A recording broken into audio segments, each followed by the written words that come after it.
जति भोलबे त चली दुनाली हिमके लई कन्ना फूल सजाली ढेर जति भोलबे त चली दुनाली हिमके लई कन्ना फूल सजाली देहिया के गरमी तो झर दे हबरे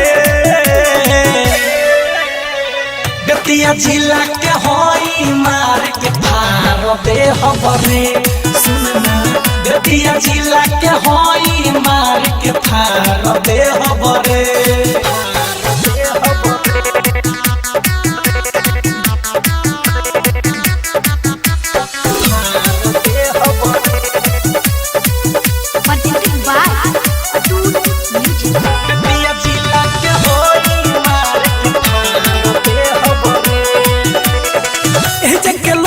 से सब डेराला लेवेला पंगज चूर चूर हो जाला ए जके लोई कौन से सब डेराला लेवेला पंगज चूर चूर हो जाला फिर चल कपड़ा जैसन गरते हबरे बेतिया जिला के होई मार के खार दे हबरे सुनना बेतिया जिला के होई मार के खार दे हबरे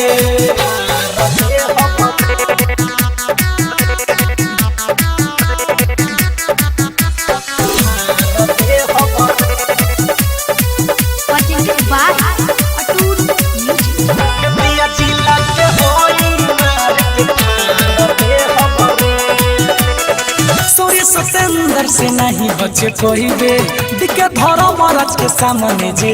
बे सूर्य सतेंदर से नहीं बचे कोई बे दिखे धरो महाराज के सामने जे बे